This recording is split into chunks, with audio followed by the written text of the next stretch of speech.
Scout had never growled at the submarine, until Ethan touched the one section of steel that wasn't supposed to be there. The wrench slipped with a sharp clang. Ethan dropped low on instinct as Scout lunged toward the rusted aft wall, scratching 3 times, then freezing. Behind that steel, 14 inches of empty space existed on no Navy diagram, and Ethan suddenly recognized a mark he hadn't seen since his military days. What do you think Scout found? At 4:17 in the morning, Ethan Walker woke with his hand wrapped around a flashlight he did not remember reaching for. For several seconds, he stared into the darkness of the travel trailer without moving. Door ahead. Window to the right. Emergency window behind the table. 23 feet to the truck. Tree line beyond that. Then the cold Montana night returned to its proper shape. Scout lay beside the narrow bed, his dark body almost invisible except for the silver beginning to show around his muzzle. The German shepherd had raised his head but made no sound. He simply watched Ethan with 2 amber eyes. Ethan slowly released the flashlight. "Yeah," he whispered. "I know." Scout stood, stretched, and rested his muzzle against Ethan's left wrist. The touch was deliberate. It always was. Ethan's left ear had never recovered properly after an underwater blast years ago. On good days, sound reached it through a layer of cotton. On bad days, there was only pressure and a faint internal ringing that seemed to come from somewhere deep underwater. Scout had learned that weakness without anyone teaching him. He slept on Ethan's left side. In crowded places, he watched that side. When Ethan woke too fast, Scout touched the same wrist and waited until his breathing slowed. Outside, Black Pine Reservoir lay beneath the mountains like a sheet of black glass. The trailer stood on rented ground near an old service road where the pavement had surrendered to gravel and lodgepole pine. Its aluminum siding was faded cream. One window was patched with clear tape, and the furnace worked only when it felt respected. Ethan pulled on wool socks and stepped into his boots. He was 52, broad-shouldered, with close-cut brown hair turning gray at the temples. His hands were scarred from engines, dive equipment, and years of fixing things that had been neglected by men with more money than patience. He opened the trailer door. Cold air came in hard. Scout slipped outside first. The dog stopped on the step and scanned the clearing. Ethan waited. It was an old habit between them. Scout checked first. Ethan pretended he wasn't waiting for permission. "Clear?" Scout walked down into the gravel. "I'll take that as a yes." Ethan followed with a chipped mug of coffee. Across the reservoir, the mountains were only darker shapes against the sky. Snow still clung to their upper slopes. Down near the water, abandoned concrete buildings from the old Black Pine military station stood behind rusted fencing. Nobody used them anymore. Not officially. During the Cold War, the Navy had tested underwater equipment there because the reservoir was deep, cold, isolated, and surrounded by granite. Ethan knew only the public version. Sonar experiments, diving systems, rescue equipment. Then budgets changed. Programs moved. Black Pine became storage buildings, locked gates, and stories told by men who had been young enough to remember when guards still carried rifles there. Ethan preferred it abandoned. Abandoned places rarely asked personal questions. By 6, he was working beneath the open engine cover of a fishing boat at Earl Jensen's cabin. Earl paid cash and didn't talk much, which made him one of Ethan's better customers. Scout lay beneath a ponderosa pine watching Ethan replace a cracked fuel line. A wrench slipped. It struck the metal deck with a sharp clang. Ethan was against the cabin wall before the wrench stopped moving. His knees were bent. One hand had come up near his chest. His eyes were fixed on nothing. Scout was already standing. Ethan blinked. Boat, cabin, pine trees. "Morning." He lowered his hand. "Cheap wrench," he muttered. Scout walked over and leaned against his leg. Ethan picked up the tool. He didn't mention the dark water that had flashed through his mind. He didn't mention the white dive light swinging wildly below him, or the pressure wave that had stolen part of his hearing. Some memories grew when fed. He finished the repair. Earl handed him $80 and a paper bag containing 2 biscuits with sausage gravy. "One for you," Earl said, looking at Scout, "and one for the mechanic." Scout's ears lifted. Ethan looked into the bag. "Which mechanic?" Earl pointed at the dog. "Apparently not you." It took Ethan a second. Then a short laugh escaped him. Small, rusty, but real. By sunrise, Ethan was driving back toward the reservoir with Scout in the passenger seat. A county snowplow was clearing ice and gravel from a shaded section of road ahead. Ethan slowed. The truck began backing toward a turnout. Beep, beep, beep. Ethan's fingers tightened around the steering wheel. Beep. The mountain road disappeared. Metal walls replaced pine trees. Red emergency light. Black water beyond a hatch. Someone's gloved hand striking his shoulder. A warning tone repeating through steel. Beep. Ethan opened the truck door. He did not remember stopping. Cold gravel cut into his bare feet. He had left his boots beside the heater in the truck. His breath came too fast. He was 6 yards from the road, moving toward the trees. Something caught his jacket sleeve. Ethan spun. Scout held the fabric gently between his teeth. Not pulling hard, just refusing to let Ethan take another step. The snowplow passed behind them. Its warning alarm faded down the road. Ethan looked at his bare feet, then at Scout. The dog released his sleeve. Ethan crouched and placed both hands against Scout's neck. "Wrong AO, buddy." Scout licked his chin. "Yeah, very professional." By 9, Ethan was back at the trailer. He sat on the step drinking reheated coffee while Scout chewed the sausage Earl had sent him. A pickup slowed on the service road. Tom Harris leaned out the window. Tom was 63, thin as a fence post, with a gray mustache and a canvas coat that always smelled faintly of diesel. "You going tomorrow?" Tom called. "Where?" "Auction." Ethan shook his head. Tom pointed toward the abandoned military station. Government finally cleaning out black pine. That got Ethan's attention. "What are they selling?" "Generators, pumps, tool cabinets, couple boats, scrap equipment, anything that isn't bolted down." Tom paused. "Probably some things that are." Ethan took another drink. "I have enough junk." Tom looked at the trailer. "That statement has evidence against it." Ethan raised the mug in acknowledgement. Tom drove away, laughing. 10 minutes later, curiosity defeated common sense. Ethan found the auction listing on his old laptop. The photographs were exactly what he expected. Industrial generators, rusty lockers, a diesel pump, 2 aluminum workboats, coils of cable. Scout wandered over and rested his chin on Ethan's knee. "See anything you need?" Scout stared at the screen. "Good."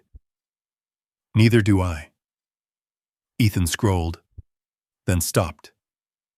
The next photograph had been taken near the reservoir's old western launch ramp. At first, the object looked like a black cylinder resting on steel cradles beneath a weathered shelter. Then Ethan enlarged the image. Rounded bow, small conning structure, pressure hull, external lifting points, faded navy markings. His coffee remained halfway to his mouth. Scout lifted his head. Ethan leaned closer to the screen. He knew submarines. He knew dive chambers. He knew the difference between something built to look military and something designed by people who expected human beings to trust their lives to steel. This was small. 2-man, perhaps. Experimental. Old. And unmistakably real. Ethan read the description beneath the photograph. Decommissioned underwater research vehicle. Non-operational. As is transfer. Demolition pending if unsold. Scout's nose touched Ethan's arm. Ethan slowly lowered the coffee. For the first time that morning, the ringing in his left ear seemed to disappear. On the laptop screen, beneath 40 years of rust and mountain dust, sat a Navy experimental submarine, and Ethan Walker could not stop looking at it. The next morning, Black Pine Reservoir woke under a low ceiling of gray cloud. Ethan told himself he had come to the auction for a generator. He repeated that lie twice while parking his truck beside a line of pickups near the abandoned military station. Scout jumped down and immediately surveyed the place. The old station looked worse from inside the fence. Concrete buildings crouched among the pines with boarded windows and peeling government paint. Rusted light poles leaned over cracked pavement. Beyond them, the reservoir stretched dark and cold beneath granite ridges dusted with snow. Near the western launch ramp, perhaps 40 people had gathered around folding tables and numbered equipment lots. Ranchers in work coats, mechanics, scrap buyers, contractors with trailers already waiting outside the gate. Men who looked at old machinery and saw pounds, copper, labor, resale. Ethan understood them. He usually did the same. Today, his eyes kept moving toward the covered structure near the water. Scout noticed. "Generator," Ethan reminded him. Scout looked up. "That's why we're here." Scout sneezed. "Your skepticism is noted." The auction moved quickly. Tool cabinets sold first, then pumps, welding equipment, 2 diesel generators, and an aluminum workboat with a cracked transom. Ethan bid on nothing. Finally, the auctioneer turned toward the reservoir. "Lot 47. A worker pulled away a section of temporary fencing. There it was. The submarine looked smaller than Ethan remembered from the photograph, and somehow stranger. It rested on 2 heavy steel cradles beneath an open-sided shelter. Pine needles had collected along the upper hull. Rust ran down the lifting points in dark orange streaks. Its faded gray-black paint had blistered where years of Montana winters had worked beneath it. No propeller. No external control surfaces worth saving. Several access panels were missing, but the pressure hull remained. Ethan moved closer. Scout stayed at his left knee. "Experimental underwater research vehicle," the auctioneer announced. "Former Navy property. Decommissioned. All classified and restricted components certified removed." A man behind Ethan laughed. "So they left the rust?" Several others chuckled. The auctioneer continued. "Non-operational. Buyer accepts all environmental, transportation, storage, restoration, and disposal responsibility." That killed most of the amusement. Those were expensive words. Ethan walked slowly around the bow. The design was old but intelligent. Compact pressure hull, limited crew space, heavy external reinforcement, something intended for controlled underwater testing rather than long-range travel. He crouched near one support cradle. Scout moved away from him. Scout. The shepherd wasn't wandering. He had gone toward the aft section. His nose traveled along the lower hull, moving slowly over rust, old paint, and seams. Then he stopped. Ethan watched him. Scout sniffed the same place again. Nothing dramatic happened. No barking. No scratching. The dog simply lifted his head and looked back at Ethan. "You find a mouse in a submarine. We're leaving it there." Scout continued staring. A voice came from behind them. "Careful, Walker.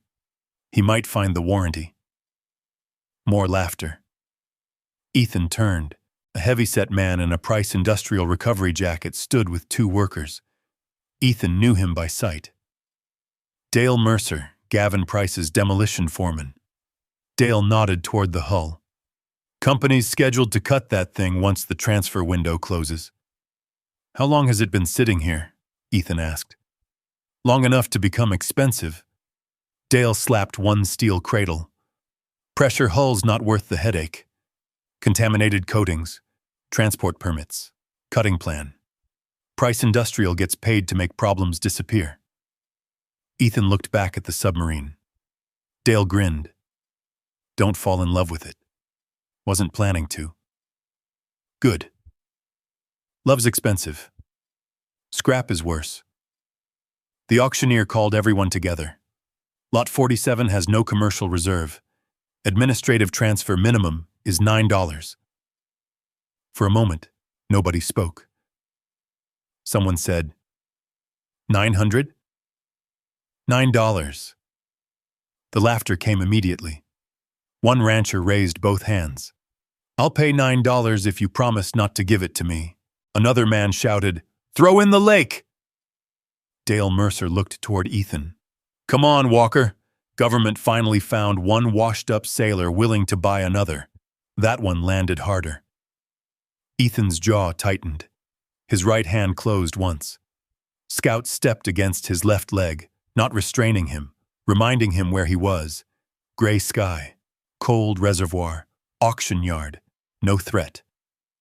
Ethan let his hand open. Dale was still smiling. Ethan looked past him toward the submarine. He saw damaged paint, missing machinery, corrosion, a dead piece of Navy equipment sitting in the mountains while strangers calculated the easiest way to cut it apart. Useful once, too troublesome now. The thought came too close. The auctioneer raised his clipboard. $9. Anybody? Silence. Scout walked back toward the aft hull. Again he stopped at the same seam. Again he looked at Ethan. The auctioneer sighed. Last call. Ethan raised his hand. The laughter stopped. Dale stared at him. The auctioneer blinked. Sir? $9. You understand the transfer conditions? I can read. A few men laughed again, but differently now. The auctioneer looked around. Any competing bid? Nobody moved. $9 once. Ethan could hear wind pushing through the pines. Twice. Somewhere across the reservoir, a raven called. Sold. The auctioneer pointed his clipboard. Lot 47 to Ethan Walker for $9. Scout's tail struck Ethan's leg once. Ethan looked down. Don't celebrate. Dale shook his head. You actually bought it. Looks that way. You know what that's going to cost you? $9 so far. Dale laughed. Give it an hour. He was right. Inside the administration building, a clerk slid a thick packet across the desk. Ethan signed the transfer sheet. Then another. Then an environmental acknowledgement. Then a liability waiver. The clerk was a young woman with tired eyes and the expression of someone who had already watched 3 people make poor decisions that morning. She turned to the final page. This is the important one. A red box surrounded one paragraph. Ethan read it. His amusement disappeared. The existing demolition agreement with Price Industrial Recovery remained suspended only during the purchaser's compliance period. 30 calendar days. Within that time, Ethan had to provide proof of approved relocation, certified disposal, or recognized preservation status. Otherwise, the vessel reverted to the demolition process. You own it, the clerk said, but you can't just leave it where it is. Ethan read the paragraph again. What happens on day 31? Price Industrial takes control under the existing removal contract and cuts it up. She gave a small nod. Ethan looked through the office window. Down by the reservoir, Dale Mercer was talking to 2 workers beside the submarine. 30 days. Ethan folded the paperwork. By late afternoon, the auction yard had emptied. Clouds had lowered onto the mountains, and a thin mist drifted across black pine. Ethan walked back to the submarine alone except for Scout. There was no laughter now. Just wind, water, steel. He rested his palm against the hull, Cold traveled through his skin immediately. For a second, another steel surface lived beneath his hand. Red light, wet gloves, someone shouting through a mask. Ethan pulled his hand away. Scout pressed his shoulder against Ethan's knee. The memory broke. "I'm here." Scout looked up. Ethan wasn't certain which of them he was telling. He walked toward the aft section. Scout went ahead and returned to the place that had interested him earlier. The dog lowered his nose to the hull. Ethan crouched beside him. "What is it?" Scout inhaled along a narrow seam, then sat. Ethan ran 2 fingers over the metal. Nothing obvious. Just layers of paint, corrosion, and old steel. Behind them, tires rolled across gravel. Dale Mercer's truck stopped near the fence. The foreman lowered his window. 30 days, Walker." Ethan looked over his shoulder. Dale pointed toward the submarine. "On day 31, that belongs to my cutting crew."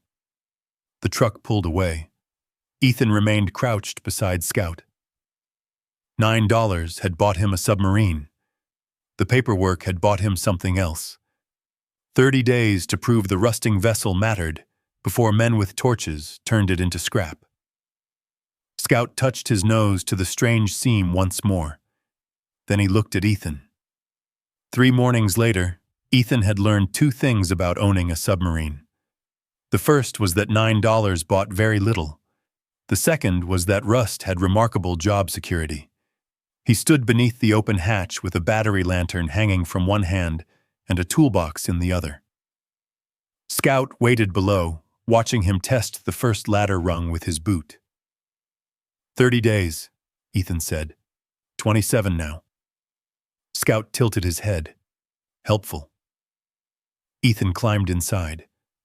The air smelled of old steel, damp insulation, mouse droppings, and oil that had soaked into places no rag could reach.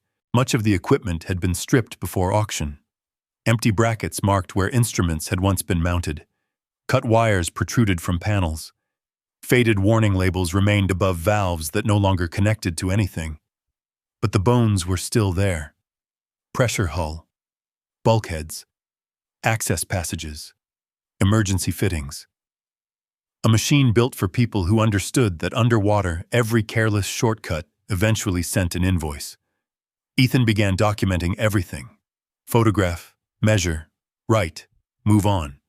He had found a regional preservation application online. Historical designation required evidence of significance beyond simply being old Navy property. Serial numbers, program records, unusual modifications, documentation connecting the vessel to a specific project.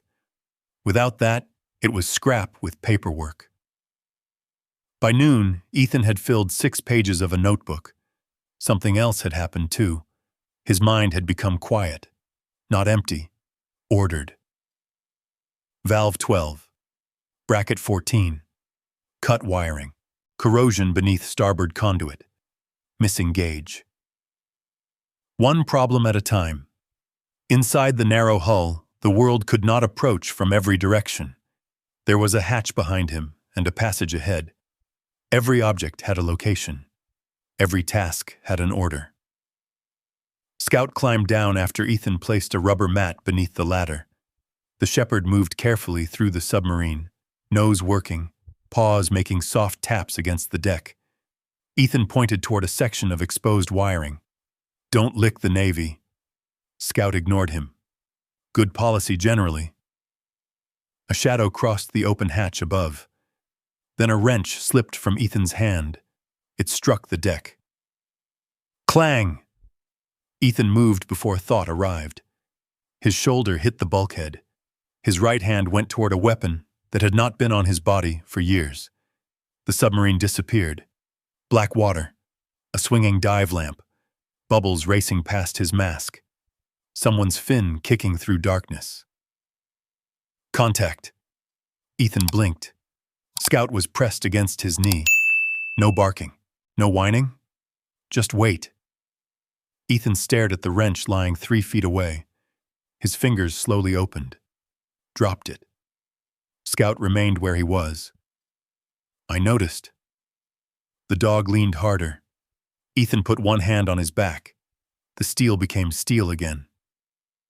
That afternoon, Ethan carried 2 boxes of trash outside and found a woman standing beside his truck. She wore faded jeans, hiking boots, and a brown canvas jacket. Dark blonde hair had been pulled through the back of a ball cap, and a yellow measuring tape hung from one pocket. Scout noticed her before Ethan heard her. He stepped quietly toward Ethan's left side and stood there. The woman stopped several yards away. Ethan Walker? Depends who's asking. Rachel Bennett. Mountain West Maritime Heritage. Ethan looked toward the submarine. That was fast. You sent 14 photographs, 3 serial numbers, and an email titled, "Please tell me this counts as history." I was being concise. I noticed. She held up a folder. The county historical office forwarded your request. Ethan wiped his hands on a rag. You can save it? Rachel looked at the submarine for several seconds. I can evaluate it. That wasn't my question. No. It was the answer. She walked around the hull before entering. Rachel didn't romanticize it. That made Ethan trust her slightly more. She photographed identification plates, measured the pressure hull, checked welded fittings, and compared visible construction features against several printed diagrams. Experimental support submersibles aren't automatically rare, she said. It's almost 50 years old. So are many tractors. Age doesn't make something historically significant. Ethan looked offended. You comparing my submarine to a tractor? Your submarine doesn't run. Neither does Tom Harris's tractor. That may improve your argument about the tractor. Scout followed them through the vessel. Rachel stopped near the old control compartment. Some modifications aren't original. Ethan looked up. You sure? Different fabrication standards. She pointed toward a bracket. Later installation. Probably routine. Ethan wrote it down anyway. Rachel noticed. You write down everything. Things disappear when people decide they don't matter. For the first time, she studied him rather than the submarine. Then she continued walking. Near the forward compartment, Ethan aimed his flashlight toward a faded identification plate. The beam swung across the curved wall. White light flashed over wet steel. Ethan stopped. A different light moved through his memory. Underwater. Too fast. Searching. His chest tightened. He counted automatically. 1 hatch behind. Passage ahead. 6 steps to ladder. Scout's muzzle touched his hand. Ethan lowered the flashlight. Rachel had seen enough to understand something had happened, but she did not ask what. Instead, she pointed toward a pipe above them. Original cooling line. Ethan looked at it. Copper nickel? Probably. The ordinary question gave him somewhere to return. He nodded. Looks like it. They continued. By late afternoon, Rachel closed her folder. I don't have enough. Ethan stared at her. For what? To recommend preservation. He looked around the submarine. You spent 4 hours measuring it, and right now I have an obsolete research hull with incomplete records and extensive stripping. Meaning? Meaning rust isn't historical significance. Outside, the light had begun turning blue beneath the clouds. 27 days had suddenly become very short. Ethan climbed out first. Scout followed. Rachel walked toward her SUV while Ethan remained beside the submarine. So that's it? Rachel stopped. No. That's what we know today. Sounds similar. It isn't. She looked back at the hull. Find something unique. Original program markings. Test records. A modification not shown on surviving plans. Something connecting this specific vessel to work worth preserving. Ethan glanced toward Scout. The dog was no longer beside him. Scout had walked beneath the shelter toward the aft section, toward the same place. Scout. The shepherd stopped at the hull. Rachel watched. Scout lowered his nose to the metal. Then he scratched. Once, twice, 3 times. He stopped. Ethan's expression changed. Scout waited, then scratched 3 more times. Rachel walked back.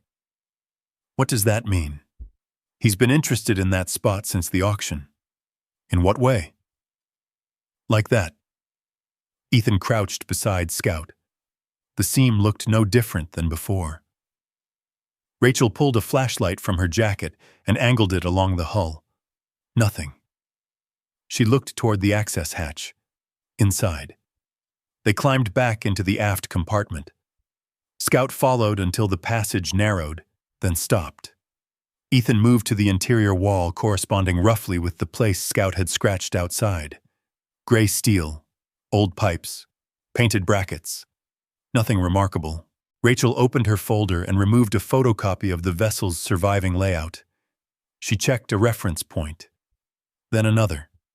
Her measuring tape came out. Hold this. Ethan took one end. Rachel measured from the center line to the starboard interior wall. She frowned, measured again, then walked forward and checked the opposite side. Ethan watched her face. What? Rachel said nothing. She returned to the aft wall and measured a 3rd time. Scout sat in the passage behind them. Ethan looked from the dog to Rachel. Rachel. She lowered the tape. The exterior hull width is right. And? The interior isn't. Ethan stared at the wall. Rachel placed her palm against the gray painted steel. According to this plan, we should have another 14 inches. Ethan stepped closer. 14 inches. Too much for insulation. Too much for normal plating. He ran his fingers along the edge of the panel. Near the bottom, beneath layers of paint, he found a line so fine he had mistaken it for an old repair. Scout stood. His ears moved forward. Rachel aimed the flashlight across the surface. Under the angled beam, a rectangular outline slowly appeared. Not a structural wall. A panel. Ethan looked at Scout, then back at the 14 inches of space that officially did not exist. Somewhere inside the old submarine, between the surviving Navy diagram and the steel in front of them, someone had built a space that wasn't supposed to be there. Ethan did not touch the panel again. Rachel noticed. I thought you'd be reaching for a pry bar. That's how you destroy the thing you're trying to understand. He crouched and aimed his flashlight across the lower edge. Scout stayed several feet behind them. That bothered Ethan. The dog had scratched at the wall before. Now he wanted no part of it. His nose remained high, testing the stale air, ears pointed forward. Ethan trusted changes in Scout more than most people's opinions. He took out his phone. Photograph first. Whole wall, corners, fasteners, pipe brackets, floor seam, then closer. Most of the panel was buried beneath several coats of gray paint. 4 slotted screws matched the old Navy hardware elsewhere in the compartment. 2 others did not. They were smaller hex head bolts, painted over badly enough that the edges still showed. Rachel leaned closer. Those are later. Ethan nodded. He moved the flashlight upward. A weld ran behind an old conduit near the top of the panel. Most original welds inside the vessel were uniform, machine clean, almost boring. This one wasn't. Different bead, different hand. Somebody modified it, Ethan said. Rachel took photographs of her own. Could have been maintenance. Then why hide the bolts? Good question. Ethan smiled faintly. Historical enough yet? Don't get excited. Wasn't. You almost smiled. Muscle spasm. They worked for nearly 40 minutes before removing anything.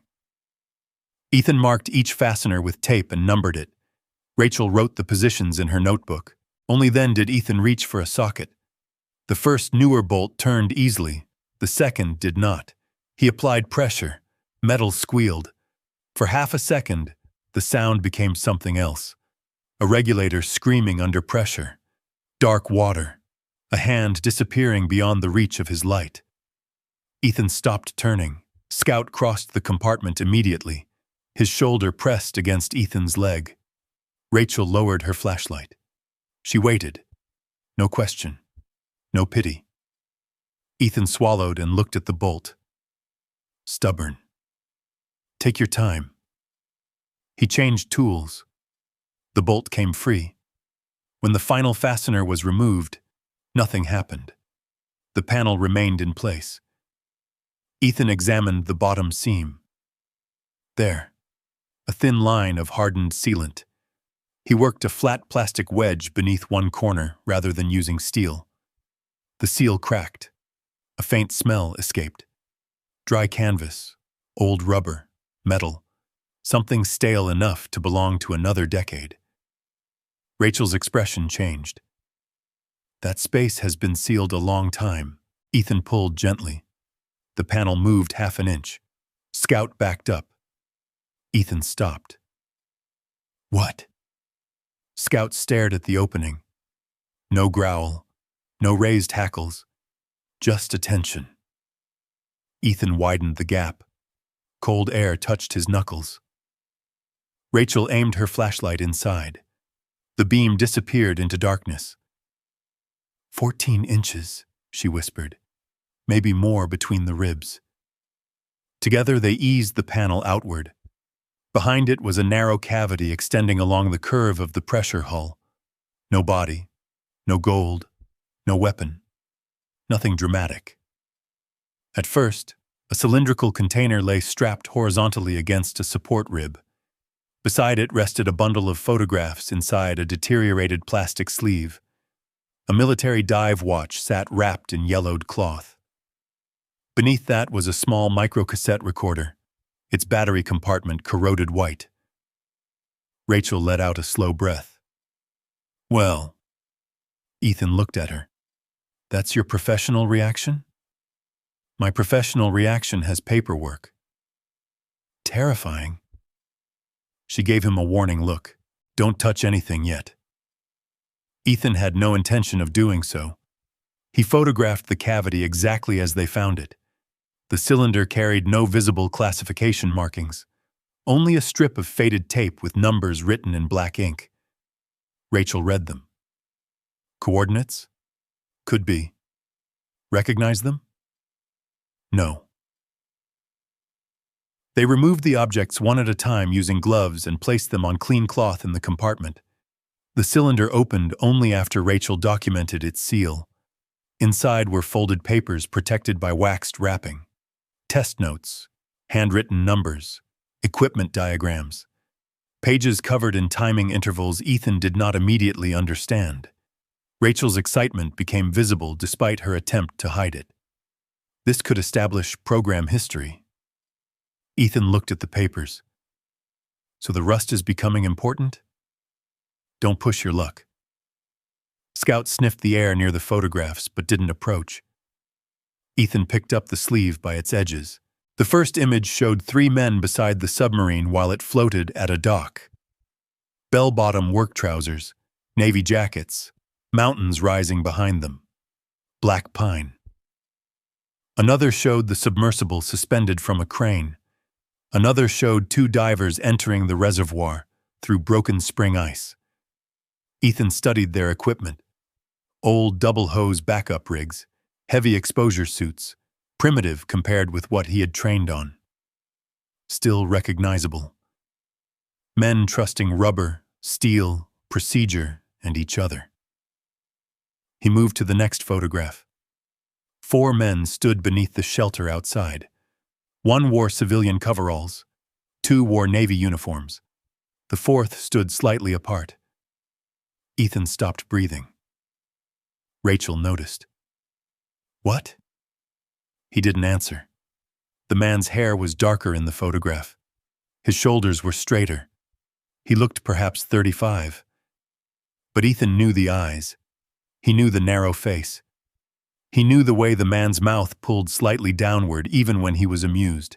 He had seen that expression above a diving pool while struggling with equipment. He had seen it on a training deck at 5 in the morning. He had seen it inches from his mask while a gloved hand struck the side of his helmet. Focus, Walker. Again. Do it right when you're tired or don't bother doing it at all. Ethan sat down on the deck. Rachel crouched beside him. Ethan. His thumb hovered over the photograph without touching the man's face. Robert Miller. Who? Chief Robert Miller. The name came quietly. Scout moved to Ethan's left side. Rachel studied the photograph. You know him? Knew. Ethan looked at the younger man frozen beneath the Montana sun. He trained me. When? Years later. Rachel glanced toward the hidden cavity. He worked here? No. You're looking at him. I know what I'm looking at. Ethan's voice came sharper than he intended. He took a breath. Miller talked about everything. Great Lakes, San Diego, Norfolk. Deployments he could mention, and some he couldn't. He never said Black Pine. Maybe he forgot. Ethan looked at her. Rachel reconsidered. Okay, probably not. Miller had been the kind of instructor who remembered which trainee had skipped breakfast 3 weeks earlier. He remembered mistakes. He remembered strengths. Most of all, he remembered things men tried to hide. Ethan looked back at the photograph. Chief Miller had died years ago after a long retirement. Ethan had attended the memorial. He remembered standing at the back because crowds made his skin crawl. He remembered leaving before anyone could ask why he hadn't spoken. Now Miller was staring at him from a photograph hidden inside a submarine in Montana. Rachel carefully turned the image over. Writing covered the back. A date. June 14th, 1978. Several initials. And one short line. Beacon Test 6. Miller objected to certification. Rachel read it twice. Ethan's eyes moved toward the sealed papers, the damaged recorder, the handwritten coordinates, the dive watch, things that had waited behind 14 inches of stolen space while decades passed outside. Scout approached the open cavity. This time he did not scratch. He sat beside Ethan instead. Rachel looked from the photograph to the hidden compartment. I think we have enough to stop calling this ordinary. Ethan barely heard her. He was staring at Robert Miller's younger face. The submarine was no longer simply an old machine he had bought because strangers laughed. Something from Ethan's own military past had been sealed inside it before he ever wore a uniform. And the man who had trained him had apparently spent a lifetime never telling him why. By noon the next day, the hidden compartment had become official. Deputy Sarah Collins parked her county SUV beside the old launch ramp and stepped out carrying a camera, evidence bags, and the expression of someone who had expected a stolen chainsaw complaint instead of a Cold War mystery. She was 38, compact and steady, with dark hair pulled beneath a sheriff's department cap. So, she said, looking at the submarine, you bought this for $9. Ethan nodded. And your dog found a hidden compartment? More or less. Sarah looked at Scout. Scout looked back. I've had worse witnesses. Rachel came down the ladder carrying her notebook. Nothing else gets removed until we've documented the cavity completely. Sarah nodded. Agreed. Ethan folded his arms. I own the submarine. And right now, Sarah said, I'm trying to make sure nobody later claims you planted what was inside it.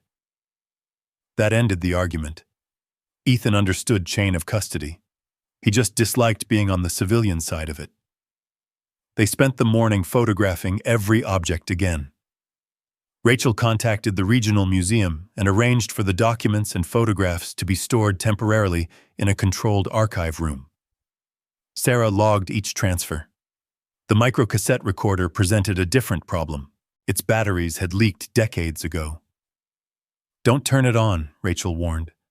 "I wasn't going to. You looked like you were going to." "I was looking at it." "You look aggressively." Sarah hid a smile. Scout lay near the hatch, watching all three of them. Shortly before lunch, Tom Harris appeared outside. He carried a thermos and a paper sack, brought sandwiches. Ethan climbed out. "Bribery? Turkey. That's not a denial." Tom handed him the bag, then noticed Sarah's vehicle. His expression changed. "What happened?" Rachel emerged behind Ethan holding a protective sleeve containing copies of several photographs. "We found materials inside a concealed section." Tom stared at the submarine. "What kind?" "Old test records." "Photographs." Rachel showed him one. The picture with Robert Miller. Tom's hand stopped halfway toward his thermos. Ethan saw it. Recognition. Not confusion. Not curiosity, recognition. "You know him?" Tom looked away. "No." "You didn't even look at the whole picture?" "Never seen him." Scout rose. Tom backed toward his pickup. "Got work. You're retired. Still got work." He left the sandwiches and drove away. Ethan watched the truck disappear through the pines. Sarah stepped beside him. "You want me to talk to him?" "Not yet." "Why?" Ethan looked at Scout. The shepherd had watched Tom leave without barking, following, or putting himself between Ethan and the truck. "He's hiding something," Ethan said. Sarah glanced at the dog. "And you got that from him?" "I got it from Tom." Scout sat. Ethan added, "Scout just doesn't think he's dangerous." 2 days later, they gathered inside a small conservation room at the regional museum. A sound restoration specialist named Henry Cole had spent hours cleaning corrosion from the microcassette recorder and stabilizing the tape. He placed a digital copy on a computer. "No promises," Henry said. "Parts are damaged. Some sections may be gone completely." Ethan sat near the end of the table. Scout lay against his left boot. Rachel stood beside the computer. Sarah leaned against a cabinet with her arms folded. Henry pressed play. Static filled the room. Then a click. A man's voice emerged. Faint. Young. Distorted.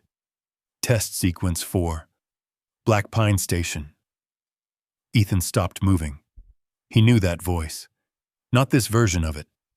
This voice was younger and less gravelly, but the rhythm was there. Chief Robert Miller. The man who had once made Ethan repeat an emergency ascent drill until his hands shook from exhaustion. The recording crackled. Beacon response delayed, approximately 3.2 seconds. Static swallowed several words. "Numbers don't match yesterday's sheet." Rachel leaned closer. Miller's voice returned. "Recommend suspension until transducer fault is identified." A second voice answered, too damaged to recognize. Then Miller again. "No, I'm not signing that." Silence. A hard click. The tape jumped forward. Test 6. Diver lost orientation for approximately 40 seconds. Recovery successful. No serious injury. Ethan's jaw tightened. Miller continued. Reported results were altered after recovery. Actual timing deviation exceeded acceptable margin. Sarah uncrossed her arms. Rachel looked at Ethan. Nobody spoke. The recording moved again. Pressure from logistics to certify system for field evaluation. Static. refusing certification pending repeat test. Then came the sound. 3 metallic pulses, high, evenly spaced. Pause. 2 shorter pulses. Ethan's fingers locked around the edge of the table. Scout's head came up. The room disappeared. Cold water pressed against Ethan's mask. Visibility less than 6 feet, a line drifting loose in darkness, his own bubbles roaring around his ears, his left side strangely silent, then that signal moving through black water. 3 pulses. Pause. 2. A gloved hand touching his shoulder. Change bearing. Move. Find the recovery point. Ethan. Rachel's voice barely reached him. Scout stood and pushed his muzzle beneath Ethan's hand. Ethan looked down. Museum floor. Table. Scout. He released the edge slowly. His fingertips had gone white. Sarah watched him. You recognize it? Ethan swallowed. Play it again. Henry did. 3 pulses. Pause. 2. Ethan closed his eyes. There was no doubt. I've heard that signal. Rachel stared at him. Here? No. When? Ethan opened his eyes. Years later. He looked toward the computer. During a dive. Before anyone could ask more, a vehicle door slammed outside. A few minutes later, footsteps crossed the museum lobby. Measured, unhurried. A man appeared in the conservation room doorway, wearing a charcoal overcoat over an expensive blue shirt. He was tall, silver-haired, perhaps 57, with polished boots that looked almost absurdly clean against the mud outside. Rachel's face hardened. Can we help you? The man smiled. Gavin Price. Ethan knew the name immediately. Price Industrial Recovery. Gavin's gaze moved from Rachel to Sarah, then to Ethan, finally to Scout. I understand Mr. Walker has made an interesting discovery aboard property my company was scheduled to dismantle. His property, Sarah corrected. Temporarily subject to compliance conditions, Gavin said pleasantly. Ethan stood. How did you know we were here? Black Pine is a small community. That's not an answer. Gavin's smile remained. No. I suppose it isn't. He reached inside his coat and removed a slim envelope. I'd prefer to avoid unnecessary complications. Ethan did not take it. What complications? Transportation. Preservation. Environmental liability. Legal review. Costs that can turn a $9 purchase into a 6-figure mistake. Gavin placed the envelope on the table. I'll simplify all of it. Rachel looked down. A number was printed on the first page. Ethan saw it. $75,000. The room went quiet. Gavin adjusted one cuff. $75,000 for the submarine, immediate transfer. My company assumes every liability attached to it. Ethan stared at him. 3 days earlier, men had laughed because nobody wanted the vessel for $9. Now someone was offering $75,000. Scout moved quietly from beneath the table. He positioned himself beside Ethan. Not toward Gavin. Beside Ethan. Ethan looked from the offer to the computer, where Robert Miller's damaged voice waited inside 48 years of static. Then he looked at Gavin Price. The submarine had become valuable very quickly, and Ethan was beginning to suspect the rust had nothing to do with it. Gavin Price left the offer on the table. Keep it, he said.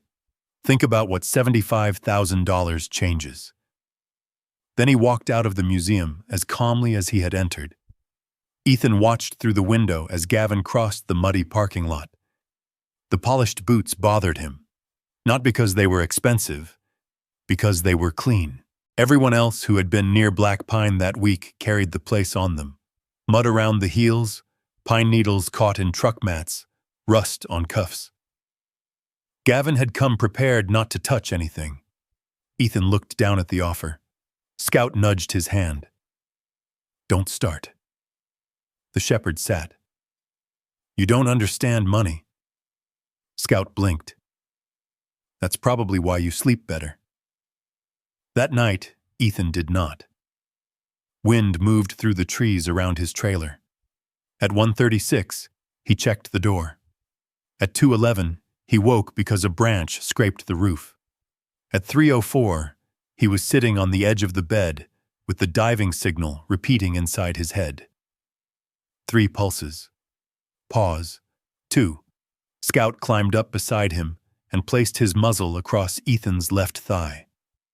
Ethan stared at the envelope on the table. $75,000. The trailer needed a roof seal before winter. His truck transmission slipped when cold. His hearing aid had spent most of the previous year inside a drawer because replacing it cost more than pretending he could manage without it. Then there was Scout. 2 weeks earlier, the shepherd had taken longer than usual to stand after sleeping outside Earl Jensen's cabin. Ethan had noticed. He had also pretended not to. Dogs did not stay 8 forever. "It's just money," Ethan whispered. Scout's tail moved once against the blanket. "Easy for you to say." 2 days later, Gavin asked to meet him at the old station. Rachel objected immediately. Sarah objected more professionally. Ethan went anyway. He chose the location. Outside, open ground, daylight. The submarine remained on its steel cradles near the reservoir, surrounded now by temporary preservation tape Rachel had installed. Gavin arrived alone, at least visibly alone. Ethan watched the road for another 30 seconds after Gavin parked. No second vehicle, no movement in the trees. Old habits. Scout stood on Ethan's left. Gavin carried a leather folder. "I hoped you'd reconsider." "Haven't decided." "That's reasonable." Gavin looked toward the submarine. "My company can have the vessel removed within a week. You walk away with cash and no environmental liability. You're generous. I'm practical." "Usually the same thing?" "Almost never." That answer was good enough that Ethan nearly smiled. Gavin opened the folder. "I've improved the offer." Ethan did not look down. "Why? Because your circumstances make speed valuable." There it was. Not insulting. Worse. Accurate. Gavin continued. "Temporary housing for 12 months. Your outstanding vehicle repairs. Assistance with medical expenses." Ethan's face remained still. Then Gavin added, "And veterinary coverage." Scout's ears moved. Ethan looked at Gavin. "For what?" "Your dog. I know what veterinary means." Gavin gave a small nod. "My office understands he's older. German shepherds can develop hip and joint problems. Imaging, medication, surgery if necessary. It becomes expensive." The muscles along Ethan's jaw hardened. "How does your office know anything about my dog?" "Small community. You used that line already. Because it remains true." Scout moved closer. His muzzle rested across Ethan's thigh. Ethan looked down at him. 8 years. A little silver around the mouth. Slight stiffness after cold nights. Still watching Ethan's bad side before his own. For one dangerous second, the offer stopped looking like money. It looked like Scout walking without pain at 11. It looked like heat inside a real house. It looked like waking without checking whether ice had formed inside the trailer window. Gavin saw the hesitation. He was smart enough not to press immediately. That made Ethan dislike him more. Instead, Gavin walked several steps toward the reservoir. "My father worked here." Ethan's attention sharpened. "At Black Pine?" "Logistics supervisor. Charles Price." Gavin watched the dark water. I grew up hearing stories about this station. Most were boring. Budgets, equipment delays, young sailors doing stupid things near deep water. And Robert Miller? Gavin's shoulders changed by half an inch. Ethan saw it. Who? Ethan said nothing. Gavin turned back. The man in your photograph? You tell me. I've heard the name since your discovery. From who? Museums aren't intelligence agencies, Mr. Walker. No. But they lock their archive rooms. Gavin's smile thinned. He changed direction. What exactly was on the recorder? Ethan felt something inside him become very still. Rachel had not released that detail. Sarah had not. Even Tom knew only about photographs and records. Ethan studied Gavin the way Miller had taught him to study a bad dive plan. Not what was present, what didn't fit. Clean boots, fast offer, knowledge of Scout, knowledge of the recorder, interest in the aft compartment. How do you know there's a recorder? Gavin paused. Only a second. Enough. I assumed from what I've heard. No. Ethan's voice stayed quiet. You asked what was on the recorder. Gavin closed the folder. Then someone mentioned it. Who? I don't keep a transcript of casual conversations. Scout lifted his head from Ethan's leg. Gavin glanced toward the submarine. Whatever Miller left in there isn't worth ruining living people's lives. Silence. Even the wind seemed to fall away. Ethan stared at him. Gavin's eyes changed. He knew. 1 second too late. Ethan stepped closer. I never told you Miller left anything. Gavin recovered quickly.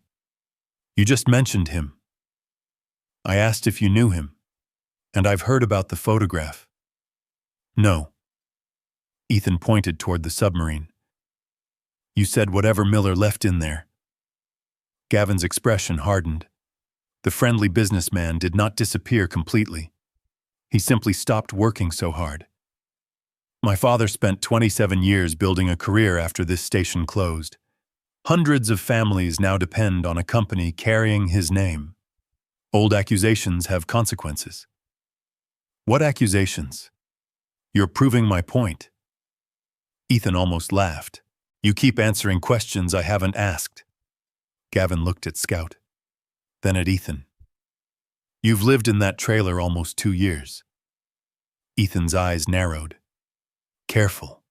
I am being careful. You should be too. Gavin opened the folder again and extended the contract. 75,000. Housing. Medical assistance. Full veterinary care.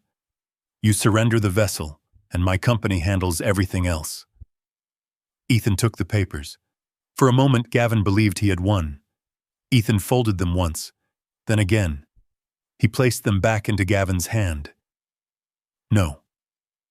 Gavin looked down. You haven't even considered what you're refusing. I considered it all night. And? Ethan rested one hand on Scout's head. And I'm still saying no. Gavin's voice lost its warmth. 30 days becomes 20 very quickly. 19. That surprised him. Ethan continued. I count.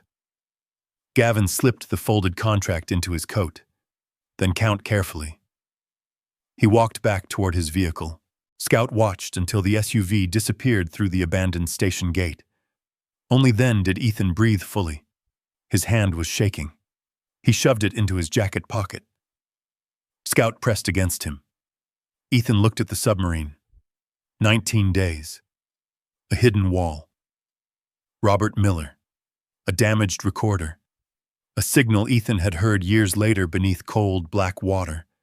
And now a man whose father had worked at Black Pine knew details nobody had given him. Ethan had spent enough time around classified work to understand one rule that remained useful long after the uniform came off. Information had a trail.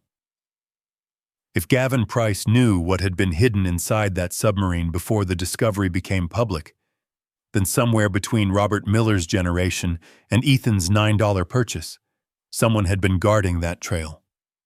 The question was no longer why Gavin wanted the submarine. The question was what he was afraid Ethan would find next. Tom Harris arrived after dark. Ethan heard the truck before he saw its headlights climbing the abandoned service road. The old Ford moved slowly between the pines, tires grinding over frozen gravel, then stopped 50 yards from the submarine. Scout rose beside Ethan. No growl, no stiff tail, just attention.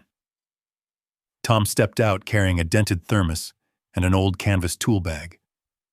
At 63, he had the heavy shoulders of a man who had spent 40 years reaching into machinery that rarely wanted to cooperate. His gray work jacket was stained at the cuffs. A faded Montana Grizzlies cap sat low over his eyes. He stopped outside the pool of Ethan's lantern. "You alone?" "Rachel left an hour ago." "Deputy?" "Sarah's in town." Tom looked toward the submarine. "Good." Scout walked forward 3 steps and sniffed the cold air. Tom froze. "Does he bite?" "Only when people ask that." Tom stared at Ethan. Ethan let him suffer for 2 seconds. "No." Scout approached, smelled Tom's work pants, then returned to Ethan. Not friendly, not suspicious. Ethan noticed. "You've been avoiding me." Tom rubbed his thumb along the thermos lid. "I've been avoiding that boat for 38 years. That changed things." Ethan pointed toward a weathered picnic table beside the old station building. They sat beneath a weak security light. Scout settled between them, closer to Ethan, but facing the road. Tom poured coffee into the thermos cap. His hands trembled enough to ripple the surface. "My father worked here," he said. Ethan waited. Maintenance crew. Pumps, generators, underwater test equipment. Anything that leaked, sparked, froze, or cost the Navy too much to replace. "Same time Charles Price was here?" Tom stared into his coffee. "Yeah." Wind moved through the lodgepole pines. The submarine sat 20 yards away, black against the reservoir. Tom finally continued. "I was 13 when it happened." "What happened?" "My father came home around 2 in the morning. Mom was waiting in the kitchen." Tom rubbed his left sleeve as though feeling something through 40 years of fabric. There was blood on his shirt. Ethan said nothing. Not much. Across the forearm. Somebody else's. Tom swallowed. He kept washing his hands. Scout's ears turned toward him. "He washed them so long my mother finally shut off the faucet." Ethan could see the room without Tom describing it. Yellow kitchen light. Work boots leaving damp prints. A frightened boy listening from a hallway, while adults lowered their voices because children supposedly slept through fear. What did he tell her? Diver got hurt during a test. Miller? No. Tom shook his head. Another man. Technician, I think. Dad said the navigation equipment sent them toward the wrong marker. Rescue team almost searched the wrong section. The acoustic pulse from the cassette returned inside Ethan's memory. 3 tones. A pause. His fingers tightened against the table. Scout immediately pushed his muzzle under Ethan's wrist. Tom noticed. Ethan stroked the dog's head once. "Keep going." "My father said the test had failed before. More than once. Then why were they still using it?" Tom gave him a tired look. "Same reason people keep driving trucks with bad brakes when the boss says delivery matters more." "Paperwork said it passed." Tom looked up sharply. "You already know, I'm guessing." Tom's mouth twisted. "My father said inspection sheets were being changed." The wind seemed colder. "By who?" Charles Price ran logistics. He wasn't an engineer, but nothing moved through Black Pine without crossing his desk. Replacement components, test schedules, contractor invoices. And Miller? Tom's eyes moved toward the submarine. That name scared my father. Ethan leaned forward. Why? Not because Miller was dangerous. Tom paused. Because he wouldn't shut up. The words landed harder than Ethan expected. Tom explained that Miller had begun questioning serial numbers on replacement beacon components. Parts listed as upgraded did not match what technicians were installing. Test failures disappeared from summaries. Dates changed. A near miss became operator deviation. Then Miller started keeping copies. Copies where? Tom looked at the submarine. Ethan followed his gaze. The hidden compartment. Tom's voice dropped. My father helped him. Ethan turned back. What? Not build the whole space. Dad never said that. But he admitted helping Miller get access after hours. Said Miller needed somewhere paperwork couldn't be collected during an inspection. Why didn't your father come forward later? Tom laughed once. There was nothing amused in it. 4 kids. He counted them on his fingers. Mortgage. My sister's asthma.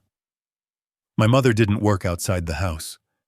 Price called him into the office and told him men who spread stories about classified programs didn't stay employed around federal facilities. Tom looked down at his rough hands. My father chose us. His voice nearly broke on the last word. He chose feeding us over a truth nobody wanted. Scout rose and moved beside Tom. Tom stopped talking. The shepherd rested his chin on Tom's knee. Tom stared down at him. Don't do that. Scout remained there. Tom's hand hovered before touching the dark fur. I spent half my life angry at my father, he whispered. Then I had kids. Ethan looked away. Across the reservoir, moonlight lay in broken pieces over the water. For a moment he saw another kitchen. Not Tom's. His own. Laura stood barefoot beside the counter. A mug of coffee had gone cold between her hands. Ethan had returned from an Afghanistan support rotation 6 weeks earlier. A garbage truck had dropped a metal container outside their apartment that morning. The crash had put Ethan on the floor before Laura understood what happened. That night she asked him to talk. He cleaned a pistol that was already clean. She asked again. He checked the window. She finally said, I can't keep guessing which version of you came home. Ethan remembered her face. He could not remember what he answered. Maybe nothing. Silence had seemed safer then. No wrong words. No explanations. No chance of letting the war cross the kitchen floor. Years later, he understood silence had crossed it first. Scout left Tom and pressed against Ethan's leg. Yeah, Ethan murmured. Tom looked at him. Yeah, what? Nothing. Headlights appeared on the road. Scout turned before Ethan heard the vehicle. Rachel's Subaru came around the bend too fast for the conditions and stopped near the station building. She climbed out carrying a document box. Inside, she called. Something in her voice brought both men to their feet. The old research office smelled of dust, cold concrete, and burnt coffee. Rachel cleared a workbench and opened the box. Sarah Collins arrived 10 minutes later. Rachel spread 3 documents beneath a portable lamp. This is Miller's official final test report, she said. Ethan studied the photocopied pages. And Rachel placed another set beside them. These came from a retired civilian engineer's archive in Helena. Draft carbon copies. At first, Ethan saw only old typing. Then Rachel pointed. Page 12. Official version. System performance remained within operational tolerance. Carbon copy. Repeated directional error under granite reflection conditions. Page 14. Official version. No equipment-related risk to personnel. Carbon copy. Continued testing presents unacceptable recovery hazard. Sarah leaned closer. Those aren't edits. No, Rachel said. They're replacements. Tom sank slowly into a chair. Ethan remained standing. He compared the signatures. Miller's name appeared on both versions. But on the official pages, the spacing was wrong. Someone had preserved his signature while replacing what he said. Ethan felt Scout against his knee. Gavin's words returned. Whatever Miller left in there isn't worth ruining living people's lives. Now Ethan understood why Tom's father had been afraid, why Miller had hidden copies behind steel, why somebody wanted the aft compartment destroyed. The truth had not been misplaced in some forgotten government archive. It had not disappeared because decades passed. Someone had found it, read it, removed the dangerous pages, and carefully put the lie back in its place. For the next 2 days, Rachel Bennett treated every surviving document from Black Pine like a piece of thin ice. Nothing was assumed. Nothing was handled twice unless necessary. She photographed the altered reports, compared typewriter impressions, matched page numbers against Miller's handwritten notes, and built a timeline across one wall of the old research office. Ethan helped without touching the originals. Dates, test numbers, water depth, beacon settings, equipment failures. Sarah Collins sat at the end of the table with county records and procurement files spread around her. Tom Harris occupied a folding chair near the heater, saying little unless Rachel asked him about a name or building he remembered. Scout stayed beneath Ethan's left elbow.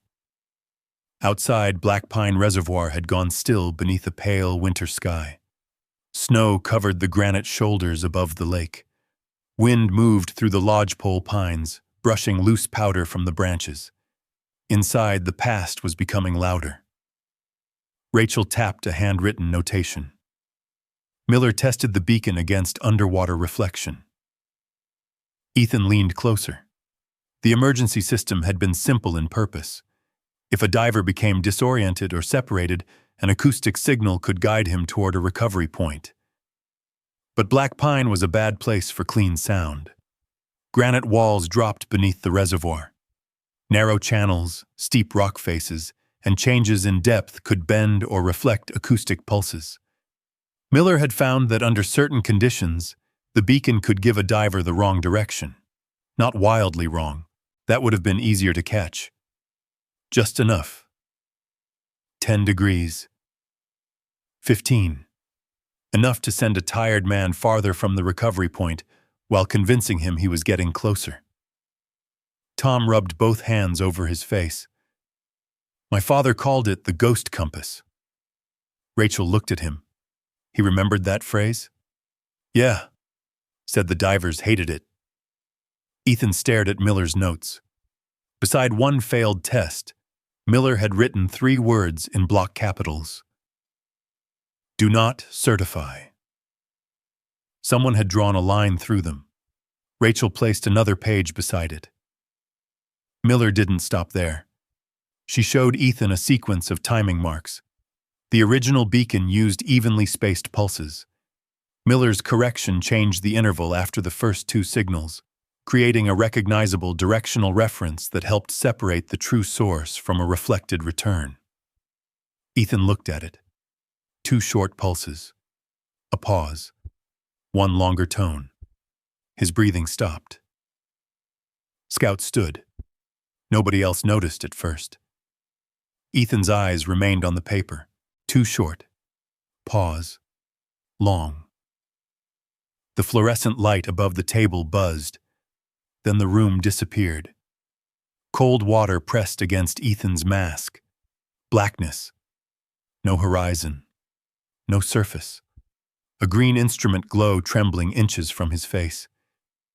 He was 36 again, attached to a joint training element after years of deployments and support rotations that had taught his body to react before his mind received permission. a cold water exercise, night insertion, equipment malfunction. Then contact with the bottom where there should have been open water. His partner's hand had struck his shoulder once. Question. Ethan had answered with 2 squeezes. Still here. Their guideline was gone. Visibility had collapsed to almost nothing. His left ear was already damaged enough that underwater orientation came strangely, pressure without useful direction. He remembered checking his gauge, then checking it again because the number seemed impossible. Air disappeared faster when a man started bargaining with fear. A tone had reached them through the water. 2 short pulses. Pause. 1 long. Ethan's hand moved across the work table, not searching for paper, searching for a line that had vanished years ago. Ethan. Rachel's voice came from somewhere above the water. Scout pushed hard against his thigh. Ethan stepped backward. The chair behind him tipped over. Sarah rose. Walker? Scout pressed closer. Ethan looked down. Dark fur. Gray muzzle beginning around the edges. Black pine. Research office. Winter. Not underwater. He drew air slowly through his nose. Wrong AO, he whispered. Scout stayed against him. Rachel switched off the fluorescent lights. Only the desk lamps remained. What happened? Sarah asked. Ethan pointed at the waveform. I heard that. Rachel waited. When? He swallowed. Years ago. Nobody moved. Ethan sat. His hands were shaking now, so he placed them flat against his knees. It was a joint cold water training mission. After Afghanistan, Mountain Reservoir, classified support package attached to a special operations training cycle. He shook his head. Details don't matter. What does? Rachel asked. That signal. Ethan tapped the photocopy. We lost our reference line after an equipment failure. Visibility went to nothing. My partner and I were moving off the planned recovery lane. His right thumb rubbed unconsciously across the scarred knuckle of his left hand. We got an acoustic locator. 2 taps against the table. Pause. 1. I followed it. Sarah glanced toward Rachel. It brought you out? It gave us the bearing. We still had to make the swim. Ethan's voice hardened automatically, resisting a story that made survival sound clean. There was no miracle. We were cold, low on air. My partner was starting to cramp, but the bearing put us back toward the recovery point. Rachel turned to her laptop. How long after Black Pine? More than 20 years. That system shouldn't have survived that long. It didn't. Ethan looked at Miller's notes. Something descended from it did. For the next hour, Rachel searched technical archives she had already downloaded, Navy diving safety bulletins, contractor references, declassified equipment histories, later emergency location standards. Most led nowhere. Then she stopped. I found a citation. Ethan came around the table. A later technical memorandum referenced a revised acoustic emergency protocol. The document was newer. The terminology had changed. The equipment designation had changed. But buried in the development history was a reference to an earlier timing correction tested under high reflection underwater conditions. Black Pine. Rachel followed the citation backward. Another report. Then another. Until she found a scanned appendix carrying 3 initials, R.M. Robert Miller. Nobody spoke. Ethan read the line again. Miller's correction had not disappeared. Someone had stripped his warning from the official Black Pine report, But the technical solution had survived elsewhere. Improved. Standardized. Passed forward. Until decades later, a version of it had reached two divers lost in black water. One of them was Ethan Walker. His chair scraped backward. Scout rose immediately. Ethan walked outside. The cold hit him hard. He crossed the frozen gravel behind the research building, made it past an old generator pad, then bent forward with both hands on his knees. His stomach emptied into the snow. Scout stood against his leg. No barking. No licking his face, just weight. Warmth. Presence. Ethan wiped his mouth with the back of his hand. For years he had remembered that dive in fragments. The missing line. His partner's glove. The pressure gauge. The terrible calm that came when panic became too expensive. And the signal. Always the signal. He had never wondered who created it. Survivors rarely knew how many strangers had stood behind their survival. Someone designed the buckle. Someone packed the chute. Someone checked the weather. Someone wrote the warning. Someone refused to accept a bad test. Ethan lowered himself onto an old concrete barrier. Scout sat beside him. "Miller," Ethan said. The name came out rough. Chief Robert Miller had trained Ethan years later, had corrected his buoyancy until Ethan wanted to throw a wrench at him, had made him repeat emergency procedures after everyone else was dismissed, had once shoved Ethan's equipment back across a bench and said, "Again. The water doesn't care how tired you are." Ethan had thought Miller was simply hard. Now another possibility stood in front of him. Rachel came outside but stopped several feet away. She understood distance. "I confirmed the chain as far as the available records allow," she said. His correction fed into later protocol development. Ethan looked across black pine. The reservoir reflected the mountains like dark glass. "He saved me." Rachel chose her words carefully. "His work helped." Ethan nodded. That was better, more honest. Miller had not reached through 20 years and pulled Ethan from the water. He had done something less dramatic and perhaps more important. He had noticed a flaw, refused to ignore it, found a correction, left it behind. And years later, Ethan had followed its pulse through darkness. Scout rested his muzzle on Ethan's knee. Ethan placed one hand over the dog's head. Then his expression changed. Rachel saw it. "What?" Ethan looked back toward the building where Miller's photograph lay among the recovered evidence. "He trained me years after Black Pine." Yes. Miller remembered everything. Rachel waited. He remembered serial numbers from equipment he'd touched once. Names. Dive profiles. Mistakes people made 10 years earlier. Ethan stood slowly. If his correction became part of the system that pulled my team back, he looked at Rachel, and he later became my instructor. The thought remained unfinished. Sarah appeared in the doorway behind them. "What are you asking?" Ethan stared toward the submarine sitting silent beneath the mountains. He could still hear Miller's voice from training. "Again, Walker. Check your line. Again. Never trust the first signal. Again." For years, Ethan had believed those words belonged only to a demanding instructor. Now they sounded different. He looked at Rachel. Did Miller know who I was before I walked into his class? No one had an answer. Scout turned toward the submarine, and somewhere beneath 40 years of rust, altered reports, and carefully managed silence, the mystery opened again. But mysteries did not stop clocks.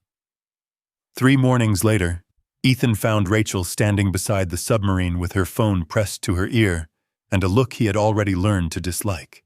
Snow had fallen overnight, thin and dry, dusting the rusted hull and abandoned concrete pads in white. Scout walked carefully beside Ethan, leaving dark paw prints across the service road. Rachel ended the call. Tell me, the preservation board won't issue the full hold yet. Ethan stared at her. Why? Authentication. They accept that the vessel may have historical significance. They don't accept that we've established enough provenance for everything in the hidden compartment. We have Miller's photograph. We do. His reports? Yes. The recording. Partially authenticated. Ethan looked toward the submarine. How long? Rachel hesitated. Could be a week. He almost laughed. We don't have a week. No. The demolition deadline had been 30 days. Now they had 3. Price Industrial Recovery had filed a new hazard assessment claiming unstable shoreline conditions, and winter runoff increased the risk of contamination if the old vessel remained where it sat. The language was calm, professional, almost boring. That made Ethan distrust it more. Sarah Collins drove up before noon with worse news. The county attorney can't stop demolition indefinitely based on suspicion, she said. I can keep people out of the documented evidence area, but ownership and disposal are tangled up in the original auction agreement. Ethan looked at the submarine. So Gavin can destroy the boat, but politely avoid the part we're investigating? Sarah's jaw tightened. I'm telling you where the law is today, not where I want it to be. Scout moved suddenly.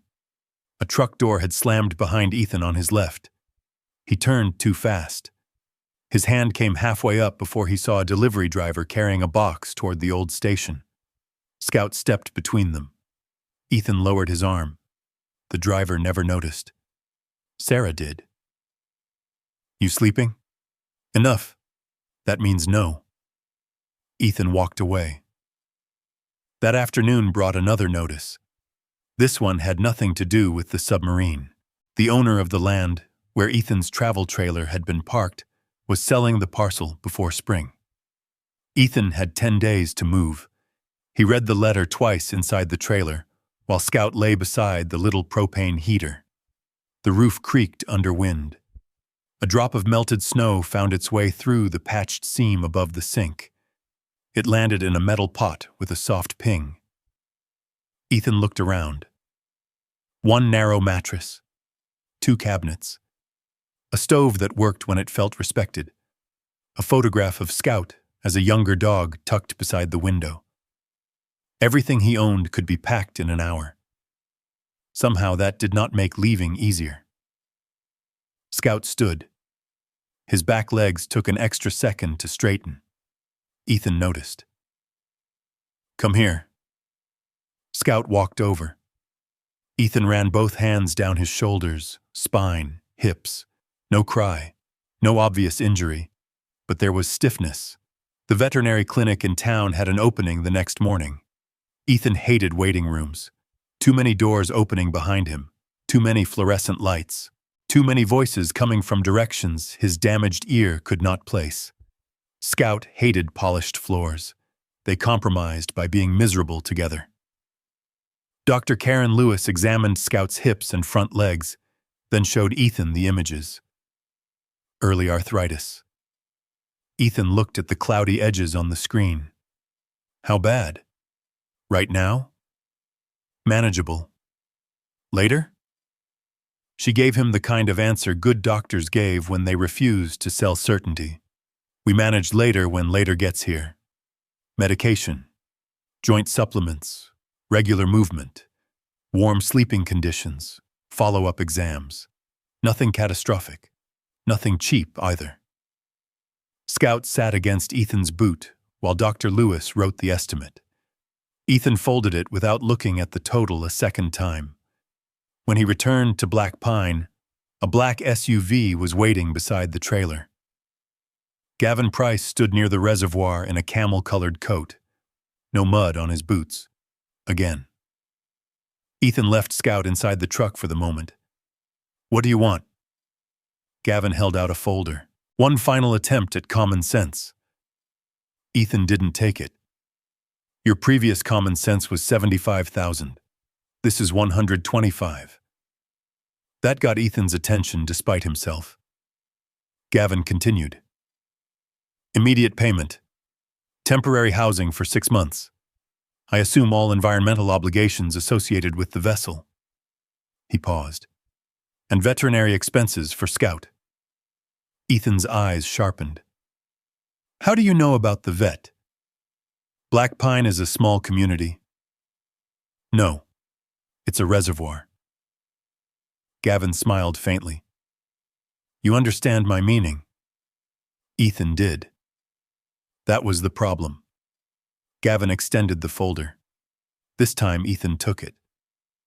You don't have to admire me, Gavin said. You don't even have to trust me. You only have to use nice reality. The reality where your father altered Navy records? The reality where you're 52 years old, living in a trailer you no longer have permission to park, trying to save a rusted machine while your dog needs medical care. Ethan's grip tightened on the folder. Gavin lowered his voice. Truth is expensive, Mr. Walker. People like Rachel Bennett can afford principles because they go home afterward. Ethan took one step forward. Scout barked once from inside the truck. Not aggressive. A reminder. Ethan stopped. Gavin noticed. You see? He said quietly. Even the dog knows when to pull you back. Ethan looked at him for several seconds. Then he tucked the contract under his arm. Gavin smiled. You have until tomorrow evening. He left. Ethan hated himself for keeping the papers. That night, snow began again. He sat beside the reservoir on an overturned timber, wearing an old field jacket and holding Gavin's contract under the yellow beam of a lantern. $125,000. He could move, fix his truck, pay Scout's medical bills, sleep somewhere with insulation, maybe even stop counting quarters before buying groceries. The pen Gavin had included rested between Ethan's fingers. Scout wandered near the trailer. Ethan watched him nose around the steps, then disappear inside through the half-open door. For several minutes, there was only wind. Then Scout returned carrying something. Old canvas, faded green. He walked directly to Ethan and dropped it beside his boot. Miller's dive glove. Rachel had allowed Ethan to keep it after it was documented and determined not to be part of the concealed evidence. Ethan had placed it on a shelf inside the trailer because he had not known what else to do with it. Scout had watched him handle it every night since. Ethan stared at the glove. No. Scout sat. You don't get a vote. Scout looked at the contract. Or perhaps Ethan only imagined he did. This isn't some movie, buddy. The dog lowered himself into the snow. Ethan picked up Miller's glove. The canvas was stiff with age. He remembered the man who had made him repeat procedures until his hands could perform them in darkness. Again, Walker. Again. The water doesn't care what you meant to do. Ethan looked down at the signature line. He thought about Laura, Tom's father, Miller. Different men, different silences, different prices. Maybe Gavin was right about one thing. Truth was expensive. The mistake was believing lies were free. Ethan capped the pen. He did not tear up the contract. That would have been dramatic and stupid. He folded it carefully and placed it inside his coat. Evidence had taught him the value of keeping what people offered when they believed they could buy you. We've slept cold before, he said. Scout moved closer and leaned against his leg. Ethan put the old glove between them. Across Black Pine, the submarine was barely visible through falling snow. 3 days remained. Then engine headlights appeared on the far service road. Not one vehicle. 4. Scout stood before Ethan did. His ears rose. The vehicles stopped beyond the locked gate to the former testing station. Engines remained running. Men climbed out. One carried a flashlight. Another walked to the gate and photographed the chain. Ethan's body became very still. He angled his right ear toward them. Scout stepped against his damaged side. Through the snow, Ethan could just make out the logo on the first truck. Price Industrial Recovery. They were 2 days early. Ethan did not walk toward them. That was the first thing the old part of him decided. Distance first, observation second, action only after he understood the ground. Snow crossed black pine sideways now, driven by a wind rolling down from the granite ridges. The reservoir had disappeared beneath darkness and blowing white. 4 trucks idled beyond the gate, their amber roof lights turning the snow into sparks. Scout stood against Ethan's left leg. Ethan pulled out his phone. Photograph, license plates, truck numbers, faces where he could get them, equipment. One flatbed carried cutting gear. Another carried a portable crane. That was wrong. A crew arriving to assess weather risk should have brought inspectors before demolition equipment. Ethan zoomed in on the paperwork held by the foreman beneath the gate light. "Stay," he whispered. Scout stayed. Ethan called Rachel. "Price is here." "What?" 4 trucks, cutting equipment, portable lift. They can't dismantle tonight. Apparently nobody told them. Don't confront them. I wasn't planning to. It was mostly true. I'm calling Sarah. Send her everything I text you. Ethan transmitted the photographs. Then he moved. Not toward the gate. Sideways. The old station gave him 3 practical routes. The open service road, a maintenance path behind the pump house, and a narrow timber trail climbing toward the former observation platform. He checked all 3 automatically. Old habits. Never let one road become the only road. Scout followed close. At the pump house, Ethan stopped behind a concrete corner and listened with his right ear. Metal rattled. A chain dropped. Voices. Emergency authorization. Shoreline liability. Then the gate opened. Ethan looked toward it. Someone had a key.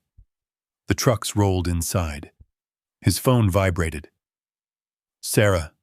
"Ethan, I checked the authorization number you sent. And? It belongs to a shoreline inspection request. Not demolition. No." Ethan watched men unload orange equipment cases. They brought torches.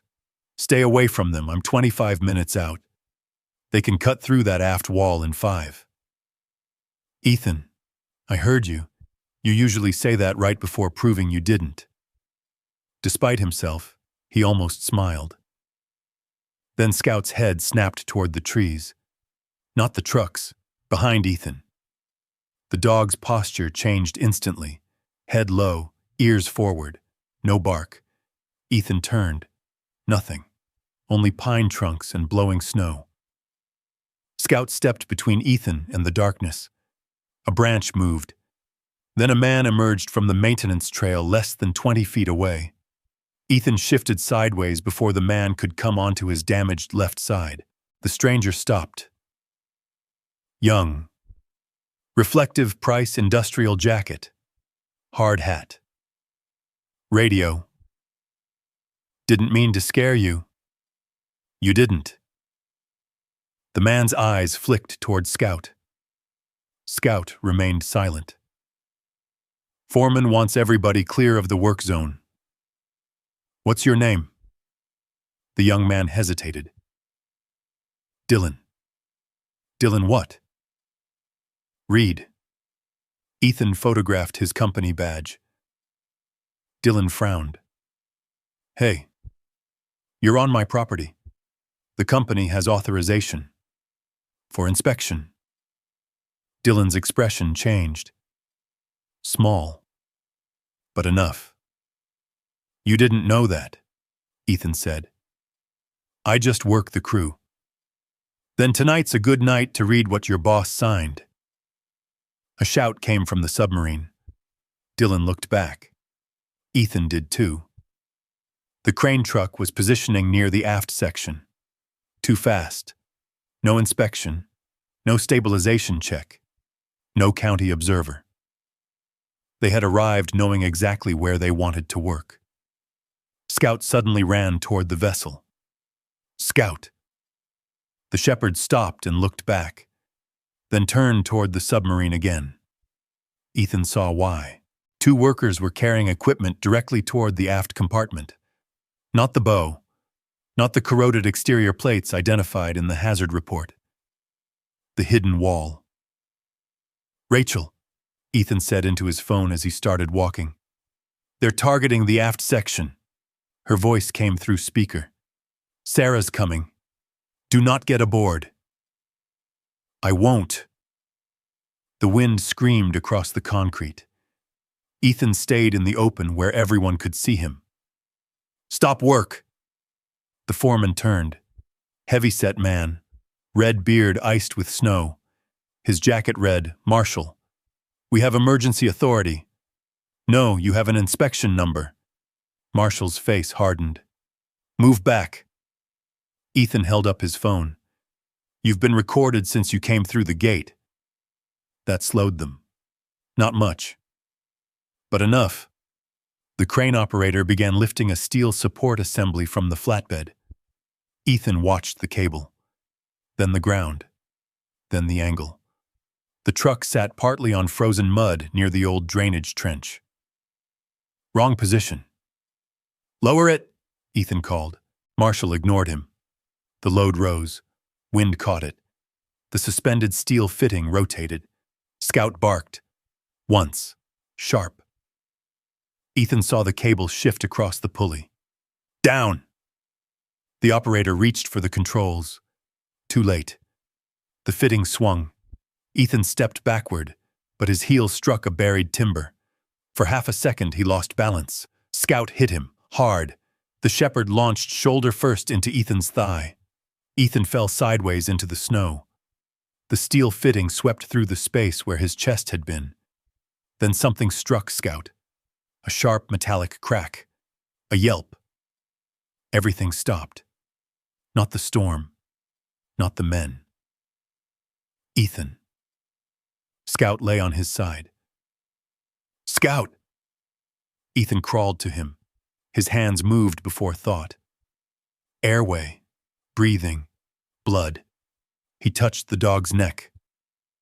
Pulse. Fast. Scout tried to rise. Stay down. Another image came over the snow. A different body. A different night. Gloved hands. Someone shouting for a medic. A red light moving through dust. Ethan's breath shortened. His hands searched Scout too quickly. Shoulder, ribs, legs. Blood darkened the fur high on the right shoulder. Not pouring, but there. Scout. The dog lifted his head. Ethan could not hear the storm anymore. He heard another man breathing through pain. Another voice saying his name from years away. Then Scout licked Ethan's wrist. Once. Warm tongue against cold skin. Ethan blinked. Snow. Black pine. Scout. Present. I'm here. He pressed his forehead briefly against Scout's head. I'm here, buddy. Dylan Reed had run over. I've got a first aid kit. Bring it. Marshall shouted from behind him. Nobody touches anything until... Dylan turned. A dog just got hit because you lifted in this wind. Reed. You said this was a safety operation. Marshall's silence answered too much. Ethan removed his coat and laid it over Scout. Rachel's Subaru came through the gate. Sarah's county vehicle followed less than a minute later, emergency lights painting the snow red and blue. Rachel ran toward Ethan. How bad? Shoulder. Scout tried to stand again. Ethan kept one arm around him. Sarah went directly to Marshall. Shut every machine down. We have authorization. You have an inspection request that someone altered into a demolition order. Marshall's face lost color. Sarah held out her hand. Paperwork. Now. Nobody moved. Then Dylan spoke. They told us to open the aft section first. Marshall turned on him. Shut your mouth. Sarah looked at Dylan. Who told you? Dylan swallowed. Mr. Price. The wind seemed to drop for 1 second. Rachel stopped beside Ethan. Sarah's voice remained level. Gavin Price. Dylan nodded. He said whatever was inside that compartment had to be cleared before morning. Marshall stepped toward him. Sarah moved between them. Don't. One word. Enough. Ethan barely watched. His world had narrowed to Scout. Rachel knelt beside him. The vet is coming from town. Scout's eyes stayed open. His breathing was steady. Ethan ran his hand along the dog's neck. You've got terrible timing. Scout's tail moved once beneath the coat. Barely. But it moved. Then Sarah's radio crackled. Another deputy had found something inside Marshall's truck. A second work order. Different authorization number. Different instructions. One line had been handwritten across the bottom. AFT compartment priority. Complete before site review. Rachel looked at Ethan. He looked toward the submarine. For weeks, they had wondered whether Gavin feared what might still be hidden inside it. Now they had their answer. He feared it enough to send men into a mountain storm to destroy it. Scout shifted under Ethan's coat and gave a small sound of pain. Ethan immediately looked down. The submarine could wait. Miller could wait. Gavin Price could wait.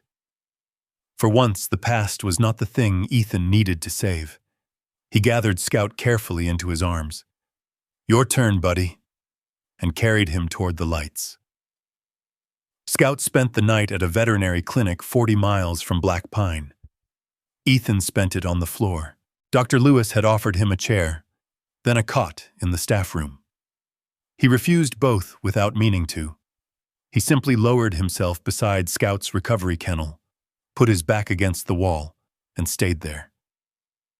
The steel fitting had opened a deep cut across Scout's right shoulder and badly bruised the muscle beneath it, but the X-rays showed no fracture, no internal injury, no damage to the joint. Painful, recoverable. Dr. Lewis had used that word 3 times.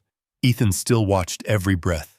Scout slept under a gray blanket with a clean bandage wrapped around his shoulder. Medication made his eyes heavy, but whenever Ethan shifted, one amber eye opened. I'm not leaving. Scout's eye closed again. At 2:17 in the morning, someone dropped a stainless steel tray in the treatment room. The crash snapped Ethan upright. For 1 second, the white hallway became somewhere else. Dust, red emergency light, a teammate on the ground, his own hands slick inside gloves. Ethan was already halfway to his feet before Scout's paw moved beneath the blanket and touched his boot. Barely. Just enough. Ethan looked down. Veterinary clinic, Montana. Snow outside. Scout breathing. He slowly sat again. Still working, huh? Scout exhaled through his nose.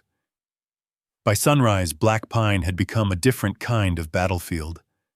Not one with weapons, one with paperwork. Sarah Collins called just after 7. The demolition had been suspended. The altered authorization in Marshall's truck had been photographed, secured, and forwarded to state investigators. Dylan Reed had given a statement confirming Gavin Price personally ordered the crew to open the aft compartment before any general dismantling began. Rachel had something else. Phone records. Gavin had called Marshall 6 times during the 3 hours before the crew entered Black Pine. The county had enough to stop Price Industrial from touching the submarine. Not enough to put Gavin in prison overnight. Sarah made that clear. This is an investigation, Ethan, not a movie ending. Good. She paused. That surprise you? No. Movie endings usually skip the paperwork. Sarah almost laughed. Gavin's attorney says the order was a misunderstanding. Of course. They're claiming the aft section was prioritized because of structural instability. And Dylan? His statement says otherwise. Ethan looked through the kennel bars at Scout. So the boat stays? For now, nobody touches it without county approval and the preservation board present. For now. It was more than Ethan had possessed yesterday. He ended the call. Scout opened his eyes. We still own a submarine. The tail moved once beneath the blanket. Don't get excited. Still a terrible investment. At 9, Rachel arrived carrying 2 coffees and a narrow archival envelope. Snow dusted the shoulders of her green jacket. She saw Ethan on the floor. You know chairs were invented several thousand years ago. Don't trust new technology. She handed him coffee. Then she looked at Scout. How is he? Mad. Scout raised his head weakly. Rachel crouched. That's encouraging.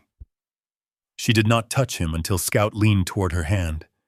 Only then did she scratch beneath his chin. Ethan noticed the envelope. What happened? Rachel stood. Her expression changed. Yesterday, while Sarah was dealing with Price, I got a call from the Navy Archive liaison. Ethan looked at the envelope. They authenticated more of Miller's records? Something better. She sat in the chair Ethan had refused all night. Robert Miller's daughter donated several boxes after he died. Training notes, letters, personal files. Most were never connected to Black Pine because nobody knew Black Pine mattered. Ethan's fingers tightened around the coffee cup. Rachel opened the envelope. Inside was a photocopy of a handwritten letter. Miller wrote this to an old diving officer he trusted. When? Rachel gave him the date. Ethan calculated automatically. Years after Black Pine, months after the cold water accident, where the corrected beacon had guided Ethan and his partner back toward recovery, and shortly before Ethan entered Miller's training class. The clinic suddenly seemed too quiet. Rachel handed him the page. Miller's handwriting was unmistakable. Blocky, controlled. The same hand that had written "Do not certify" across a test report decades earlier. Ethan read. Most of the letter concerned ordinary things. Training standards, equipment changes, young divers arriving with more confidence than experience. Then he reached the middle. One sentence stopped him. Walker, the diver who survived on the corrected beacon, is coming through the next class. Ethan did not move. Scout watched him through the bars. Rachel said nothing. Ethan read the sentence again. Miller had known his name. Not after meeting him. Before. The next lines were worse. Or better. Ethan could not decide. Miller wrote that he had requested Ethan for his training group after learning the circumstances of the accident. He never mentioned Black Pine. Never described himself as Ethan's rescuer. Instead, he wrote that surviving bad equipment could teach a diver the wrong lesson. Luck could become arrogance. Rescue could become debt. Miller wanted neither. Ethan remembered his first week under Chief Miller. Cold dawn, heavy gear, Miller standing on the dock with a clipboard. Walker, check your line. It's checked, Chief. Then check what you think you checked. Ethan had hated him. Another memory. Pool training. Ethan surfacing too fast after completing a drill. Miller making him repeat it. Again, then again. You trying to impress the water, Walker? No, Chief. Good. It ain't watching. Another. A dark water exercise. Miller deliberately changing Ethan's exit reference and forcing him to stop, orient, verify. Never trust the first signal. At the time, Ethan thought Miller was trying to break bad habits. Now he understood. Miller had been watching a man whose life had already crossed his own work once. Ethan returned to the letter. The final lines were shorter. He read them silently. Then again.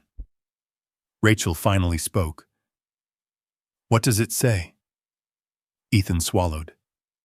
His voice came out low. "A man shouldn't owe his life to a machine." He stopped. Scout shifted beneath the blanket. Ethan continued. "Teach him enough that someday he'll believe he earned the rest himself." The paper lowered into Ethan's lap. For years, he had carried survival like stolen property. Men he knew had not come home. Others had come home missing pieces no surgeon could replace.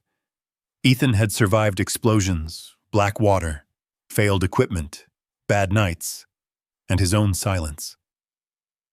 Somewhere along the way, survival had begun to feel like an accusation. Why him? Why not the others? He had never found an answer.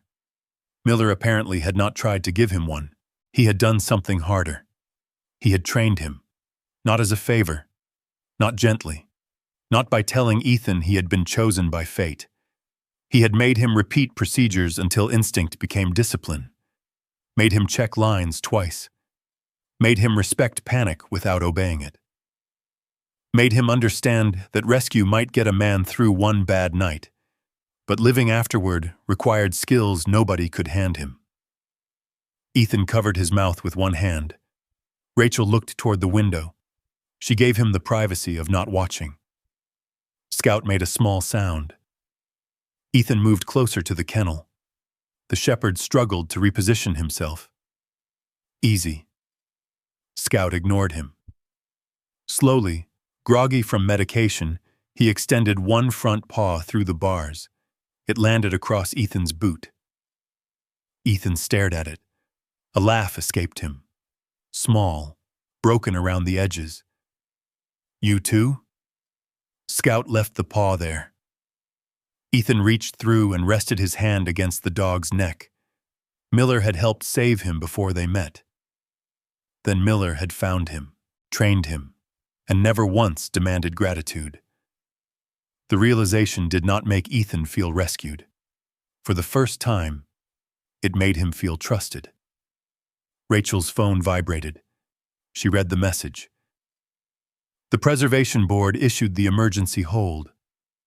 Ethan looked up. How long? Long enough to finish authentication. And price? His company has been removed from the site pending investigation.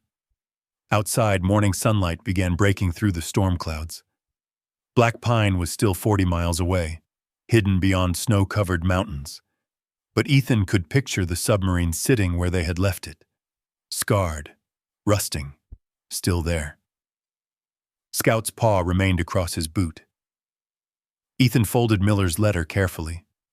For weeks he had believed the secret inside the submarine was about what someone had tried to bury. Now he understood the deeper secret was what Miller had quietly carried forward. A correction, a warning, a student. A second chance he never claimed credit for giving. Ethan lowered his forehead against Scout's. Guess the old man had a plan.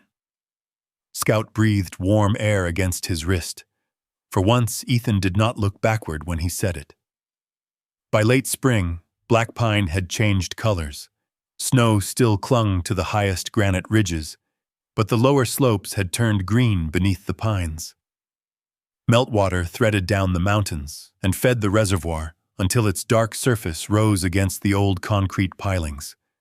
The submarine remained exactly where Ethan wanted it. Not polished, not disguised. Its rust had been stabilized, dangerous edges repaired, and a permanent walkway built from the old research station. The hull still carried dents and faded Navy markings. Inside, the false wall had been preserved behind protective glass. Rachel had argued for that. People should see the hiding place, she said. Otherwise, they'll only remember what was found. Miller's original corrected report now rested in a climate-controlled display nearby. Beside it were the altered pages. Visitors could read both, truth and lie, separated by 12 inches of glass. The investigation into Price Industrial continued. Gavin had not confessed, and nobody expected him to. Lawyers challenged statements, contracts, dates, and responsibility. But the altered demolition order, Dylan Reed's testimony, and the attempt to target the aft compartment had ended Gavin's control over the site. Ethan had learned to accept unfinished justice. Some truths arrived like explosions. Others arrived one signed affidavit at a time. Tom Harris donated his father's old maintenance notebook. He stood in front of the display the day it was installed, hands buried in his jacket pockets. My old man would hate this. Ethan glanced at him. Why? His handwriting. Tom pointed through the glass. Looks like a chicken fell into an ink bottle. Ethan smiled. Tom did too. Then his eyes grew wet. He stayed another 20 minutes. The museum offered Ethan a job. Officially, he was site maintenance and vessel operations coordinator.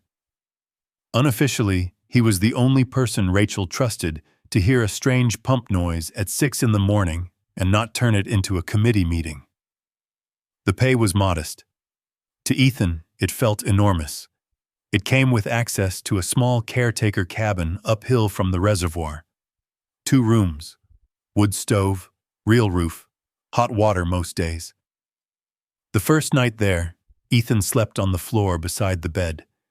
Not because he had to, because the room was unfamiliar. Scout slept against his left side. Around 3 a.m., Ethan woke and counted. Front door, bedroom window, kitchen window, back entrance. 4 exits. Then he realized what he was doing. Scout opened one eye. Don't start. The eye closed. Ethan climbed into bed. Progress rarely announced itself. Sometimes it was simply changing where a man finished the night. Scout recovered too. The shoulder wound healed beneath thick, dark fur, leaving a narrow scar Ethan could feel with his fingertips. The arthritis remained. Cold mornings made Scout slower on the cabin steps, so Ethan built a shallow wooden ramp. Tom inspected it. Crooked. It's level. Emotionally crooked. Go home, Tom. Scout used it without complaint. On Wednesdays, Ethan opened the stabilized submarine at 9.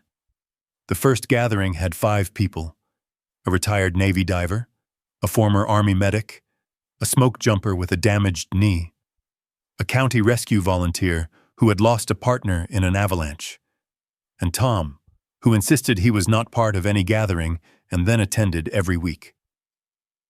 No one called it therapy. There were no speeches. Ethan made coffee. Bad coffee. Miller would have approved. They repaired small things aboard the vessel: a cabinet hinge, an old gauge housing for display, a loose section of flooring. Sometimes they talked. Sometimes they didn't. Scout lay near the entrance where he could watch everyone. One morning, a retired diver named Frank dropped a wrench. The sound struck steel, sharp, violent. Ethan was standing beside the old control panel. His body moved before thought. Shoulders tightened. Right foot shifted. Hand reached for something that had not hung from his belt in years. The room vanished for half a second. Black water. Red light. Pressure. Then Scout's nose appeared beneath Ethan's hand. Ethan looked down. The memory broke. Not disappeared. Broke. That mattered. He breathed out. Frank watched him. You good? Ethan looked at the wrench, then at Scout. Yeah. Nobody made it bigger. Frank picked up the wrench. Conversation continued. That mattered too.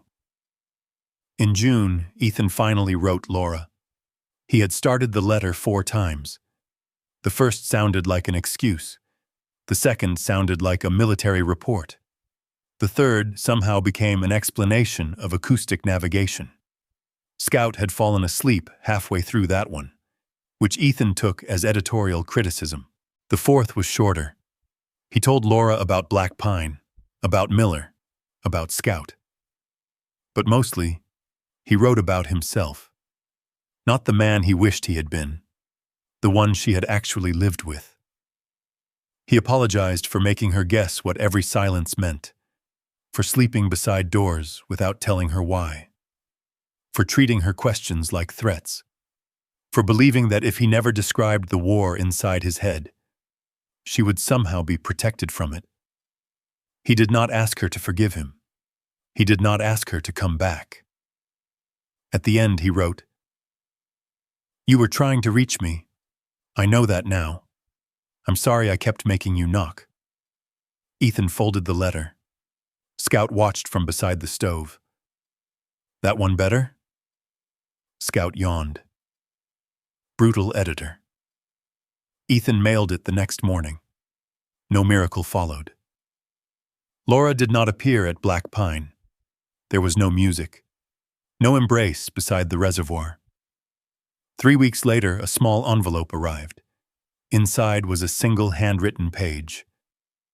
Ethan read it alone, then folded it carefully and put it in the drawer beside Miller's letter. That evening, Rachel found him repairing a railing. Good news? Ethan considered the question. Honest news. Rachel nodded. She understood that sometimes honest was better. Summer moved slowly across Black Pine. Visitors came. Veterans came. Families came. Some stood before Miller's report for a long time. Others were more interested in the submarine itself. Children always asked the best questions. Did it go really deep? Deep enough. Were you scared underwater? Ethan considered lying. Sometimes. What did you do? Checked what was real. The boy thought about that. Then Scout leaned against him and stole his attention completely. Near sunset, one September evening, Ethan closed the site after the final visitors left. Rachel drove toward town. Tom's truck disappeared up the service road. The reservoir became quiet.